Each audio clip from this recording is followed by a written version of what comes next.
à tous et bienvenue sur la chaîne Les Stats JDR. Alors, récemment, j'ai posté une vidéo dans laquelle j'expliquais que pour une bonne histoire, entre les personnages, leur évolution et l'intrigue, il fallait un savant mélange des deux, à mon avis. Et j'ai un peu plus défendu l'intrigue parce que selon moi, par les temps qui courent dans le monde du jeu de rôle, surtout dans certains courants alternatifs, les PBTA pour ne pas le nommer, je trouve que l'intrigue est un peu délaissée. C'est-à-dire que on veut tellement dire maintenant que dans ces nouveaux jeux Évolution 2.0, c'est le personnage joueur qui est au centre de tout. Moi je l'appellerais le personnage joueur roi, un peu comme l'enfant roi. Hein. Je pense qu'il y a des parallèles à faire entre les courants alternatifs et le postmodernisme. Et bien à cause de ça, je trouve que même si c'est vrai que les personnages joueurs sont extrêmement importants, ils sont donc les personnages principaux de l'histoire, je trouve que maintenant, cette importance donnée aux personnages joueurs se fait beaucoup au détriment de l'intrigue riche, de l'intrigue travaillée par le maître du jeu, parce que le maître du jeu a tendance maintenant à beaucoup déléguer sur le travail de création aux joueurs, comme si c'était le seul moyen de mettre les personnages joueurs au centre du jeu, justement. Et ce faisant, il me semble que l'on se prive du meilleur outil, justement pour aider les joueurs à se mettre en valeur, c'est-à-dire l'intrigue. L'intrigue est, à mon humble avis, le meilleur outil du maître du jeu pour permettre aux personnages joueurs, par leurs actions, de se mettre en valeur, de se construire et d'évoluer en tant que personnage. C'est pour ça que je n'oppose pas intrigue et personnage. Pour moi, les deux se nourrissent.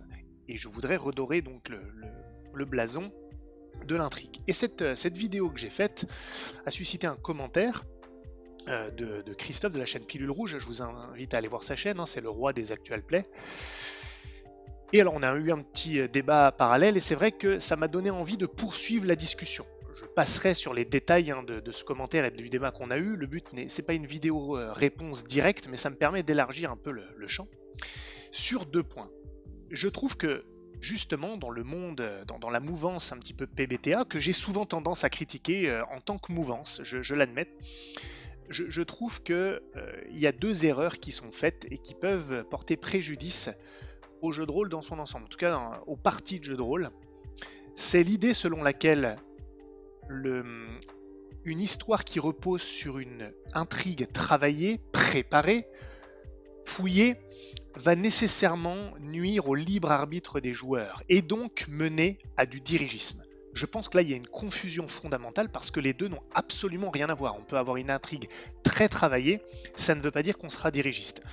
Et le deuxième point, c'est de penser justement que le pendant extrême maximum de l'histoire concentrée sur les personnages, c'est le bac à sable. Parce que, comme il n'y a pas d'intrigue imposée par le maître du jeu, attention, il ne faut surtout pas que le maître du jeu maintenant impose quoi que ce soit à ses joueurs, hein, sinon c'est de l'autocratie, on bride le joueur, les pauvres petits peuvent plus rien faire, bref. Et du coup, on dit que le bac à sable est l'épitome de la liberté du joueur et que ça va permettre de faire des histoires centrées sur les personnages. Ce que j'ai tendance à contester aussi. Je pense même que le bac à sable est l'ennemi de ce qu'on appellerait le character driven, parce que justement, il n'y a aucun support sur lequel construire son personnage. Et on a beau dire que les joueurs vont eux-mêmes aller chercher leurs intrigues, ils ne vont pas les chercher à partir de rien, à moins qu'ils aient un pouvoir créatif à 100% comme un maître du jeu. Et alors là, le maître du jeu, autant qu'il plie bagage et qu'il s'en aille.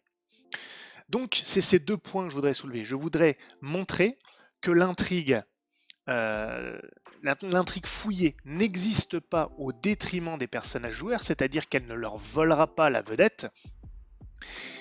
Et je voudrais également soutenir le fait qu'une intrigue riche n'est pas l'ennemi du libre arbitre des joueurs, de leur agentivité, comme certains diraient, mais qu'au contraire, elle lui donne même plus de champ à ce libre arbitre, par opposition à l'illusion de liberté qu'offrent les intrigues plus simplistes, voire même les bacs à sable. Mais avant toute chose, je voudrais redéfinir ce qu'est l'intrigue. Et c'est pas une définition que je vais inventer.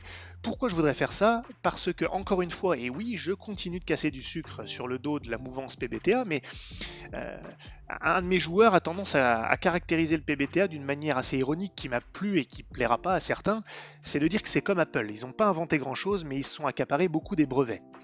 Et je trouve qu'il y a vraiment une tendance dans le monde du PBTA de redéfinir les termes comme si c'était des vérités inconditionnelles euh, pour, euh, pour satisfaire leur propre définition. Si on le disait en anglais, on pourrait dire to fit their narrative, ce qui est un jeu de mots assez intéressant considérant qu'il s'approprie également le terme narrativisme. Enfin bref. Donc, je vais vous redéfinir ça, mais je n'invente rien, je lis simplement la définition de ce qu'est l'intrigue. L'intrigue, c'est la combinaison de circonstances et d'incidents, enchaînement d'événements qui forment le nœud de l'action. Donc si on s'en tient à cette définition, il n'y a absolument rien de dirigiste. On ne casse pas le libre arbitre du joueur sous prétexte qu'on va mettre en scène des événements, une action ou des choses qui se produisent. Mais il y a une confusion qui est faite bien souvent entre intrigue et scénario. Ce n'est pas la même chose. L'intrigue, c'est la toile de fond. Sur une enquête, par exemple, policière basique, l'intrigue, c'est le corps qui a été retrouvé, qui est la victime. C'est le coupable, c'est le mobile du coupable. Ce sont les événements qui ont mené à ce crime. Vous voyez, c'est tout ce qui est hors champ, tout ce qui va construire l'action et qui va permettre au personnage joueur justement d'interagir avec quelque chose, d'être investi dans une histoire et d'y participer pleinement. Mais en l'état, l'intrigue, elle ne permet même pas une partie jouable. C'est juste le nœud de l'action, les raisons de l'action. Mais ça suffit pas pour faire une partie. Donc ce n'est pas le scénario. Et par conséquent, en l'état, l'intrigue elle-même ne peut pas être dirigiste. Ça n'a absolument rien à voir. C'est le scénario qui lui, est la mise en scène de l'intrigue. C'est le lien, la structure qui va lier l'intrigue et les personnages joueurs, qui va permettre aux personnages joueurs d'interagir avec l'intrigue. Et là, effectivement, ce scénario va le permettre d'une manière plus ou moins contrainte. Donc s'il y a bien un élément qui peut rendre la partie dirigiste, c'est plutôt le scénario que l'intrigue. Et j'irais même jusqu'à dire que même avec un scénario assez fermé en théorie sur le papier, ça ne mène pas forcément au dirigisme parce que un maître du jeu doit pouvoir sortir du carcan de son scénario si l'action d'un joueur en sort un peu mais reste cohérente considérant les lois physiques de l'univers dans lequel vous jouez. Donc rien qu'au niveau de la définition de ce qu'est l'intrigue, il n'y a rien qui nous dit que ça va être un frein au libre arbitre des joueurs. C'est une situation l'intrigue. Ce n'est pas du tout un déroulement imposé. Ça n'a rien à voir. Donc ça c'est vraiment le premier point. Il faut redéfinir le terme. Ensuite, comme je l'ai dit, beaucoup ont tendance à penser que c'est tout l'un ou tout l'autre. C'est-à-dire qu'on va avoir soit une histoire qui repose vraiment sur l'intrigue, soit une histoire qui se concentre sur les personnages. C'est la grande mode. Moi, je mets les personnages au centre de tout. Oui, c'est très bien de faire ça. Mais ça ne veut pas dire qu'on doit le faire au détriment de l'intrigue. Que l'intrigue soit extérieure aux personnages et qu'elle les frappe de plein fouet, ou qu'elle soit complètement inhérente à ce que sont les personnages, peu importe, on parle de l'intrigue au sens large. Moi je pense au contraire que les deux se nourrissent et que l'intrigue est un élément fondamental, il faut qu'elle soit intéressante, travaillée, qu'elle ait une cohérence, parce que c'est précisément l'intrigue qui va aider en jeu de rôle les personnages joueurs, donc les joueurs en l'occurrence, à construire leurs personnages et à les faire évoluer. Parce que c'est comme dans la vie réelle d'une certaine manière. Nous tous, on évolue, on change, on réagit, et ça c'est en fonction des événements qui nous arrivent, ou des événements auxquels on participe, ou des actions que l'on mène, ou des choses qui nous arrivent dans la tronche. Ça c'est l'intrigue. C'est l'intrigue qui nous permet de nous construire, selon la manière dont on le vit et dont l'on réagit face à ça. Ainsi, dans le jeu de rôle, l'intrigue n'est pas en opposition, elle ne va pas prendre trop de place au point qu'on ne puisse pas développer les personnages. Sauf si on ne fait jamais de roleplay, qu'on se concentre que sur l'intrigue, bien sûr. Mais l'intrigue est là comme support pour les joueurs. Ils peuvent s'appuyer dessus. Cela leur donne une raison de s'intéresser à leurs personnages, d'évoluer. C'est finalement un peu comme les personnages non-joueurs qui sont d'autant plus vivants lorsque leur motivation, ce qu'ils sont, sont intimement liés à l'intrigue. C'est comme ça qu'on arrive à capter l'intérêt. Mais c'est pareil pour les personnages joueurs. Donc, je pense sincèrement que ce n'est pas parce que, en tant que maître du jeu, vous allez passer du temps à construire vos intrigues que cette intrigue va devenir le héros de votre histoire. Combien de fois j'ai entendu encore une fois, dans les cercles un peu de jeux de rôle alternatifs, oh, ces maîtres du jeu qui construisent leur intrigue et qui en fait en font le personnage principal de leurs histoires. Ça, c'est ridicule. Non, l'intrigue, c'est pas un personnage. L'intrigue, c'est une situation très importante. C'est le nœud de l'action qui va permettre aux personnages joueurs d'incarner justement les personnages principaux. Quand il n'y a pas d'intrigue, on est des personnages principaux de rien du tout. Ensuite, pour ceux qui érigent le jeu de rôle type bac à sable comme paroxysme des parties qui se focalisent autour des personnages, là, moi, j'ai tendance à penser l'inverse. Le bac à sable pur, le vrai, qui existe finalement peu, celui où il n'y a pas d'intrigue, justement, ça mène à des personnages un peu creux, un peu plats, parce que tout ce qu'ils vont faire, c'est chercher l'intrigue quelque part. Ils n'auront rien sur quoi se construire. Avant de pouvoir se construire, ils vont déjà devoir trouver une intrigue. Alors, les maîtres du jeu qui promeuvent ce type de jeu vont dire, mais justement, c'est eux qui vont créer leur propre intrigue. Non, ça c'est faux. À moins qu'ils créent aussi tous les PNJ de l'histoire et toutes les motivations de tout le monde, et là on est dans le... Là, encore une fois, le maître du jeu peut faire ses bagages. Non, il y a toujours le maître du jeu qui va intervenir pour au moins disséminer des bouts d'intrigue, et les personnages joueurs vont choisir celui qu'ils souhaitent développer. Donc en fait, ils vont choisir leur intrigue. Mais en en revient au même, il y aura toujours une intrigue pour les aider à se construire et à évoluer comme personnage. Prenez l'exemple de la saison 1 de True Detective. True Detective, la saison 1 est exceptionnelle.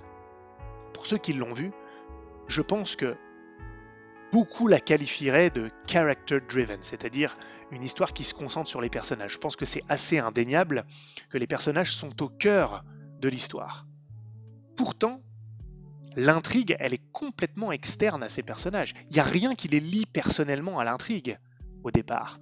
Même dans les faits, jamais ils sont liés personnellement à l'intrigue au sens strict du terme. Et pourtant, cette intrigue, aussi simple soit-elle d'ailleurs, elle est vraiment bien construite mais simple, cette intrigue est le fil conducteur de leur cheminement intérieur auquel on s'intéresse dans cette série. En d'autres termes, l'intrigue est bien la colonne vertébrale de l'histoire, alors même qu'on passe énormément de temps dans la tête des personnages et qu'on fait guère plus intimiste que cette série. Donc vraiment, l'intrigue est la colonne vertébrale de l'histoire. Mais on peut construire beaucoup de choses différentes autour d'une colonne vertébrale. Vous voyez, les humains, on est tous très différents et pourtant on a tous une colonne vertébrale. Mais là, c'est pareil. Donc avoir une colonne vertébrale élaborée, travaillée, façonnée, n'empêche aucunement que les constructions autour de cette colonne vertébrale soient variées. Ce qui me mène d'ailleurs donc au dernier point, le fait que je pense que c'est un contresens de penser que l'intrigue, lorsqu'elle prend de la place, lorsqu'elle est importante, lorsqu'elle est travaillée, lorsque le MJ l'a fignolée, elle va nécessairement mener à du dirigisme, nuire à ce qu'on appellerait l'agentivité des joueurs dans certains cercles.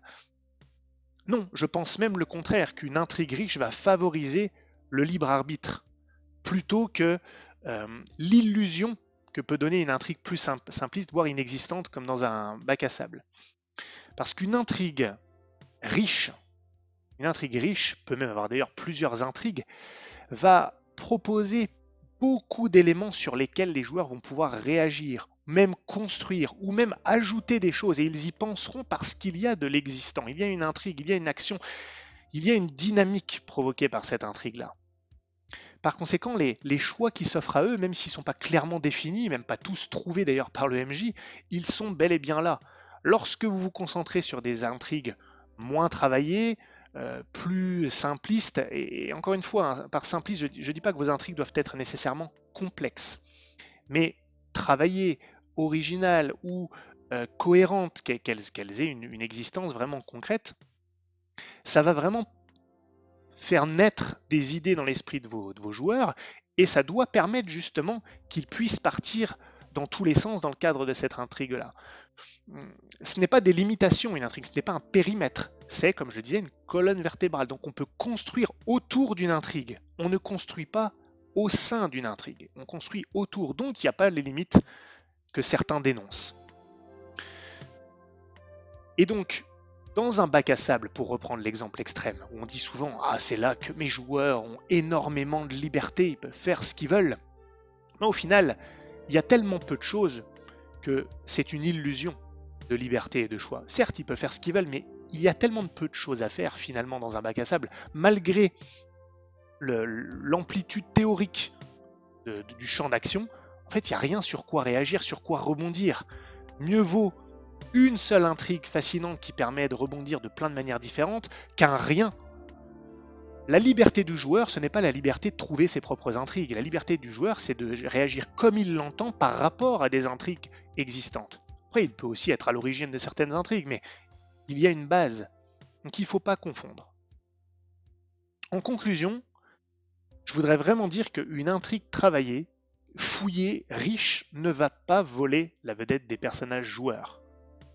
Ça, c'est une mauvaise croyance, je pense. Au contraire, elle va même constituer, à mon avis, le matériau brut que les joueurs vont pouvoir utiliser pour exploiter leur libre arbitre et construire leurs personnages au gré des rebondissements et même de ce que eux-mêmes provoquent en tant que personnages. Donc, allez-y, travaillez vos intrigues. Vous ne deviendrez pas maître du jeu dirigiste parce que vous avez des intrigues travaillées.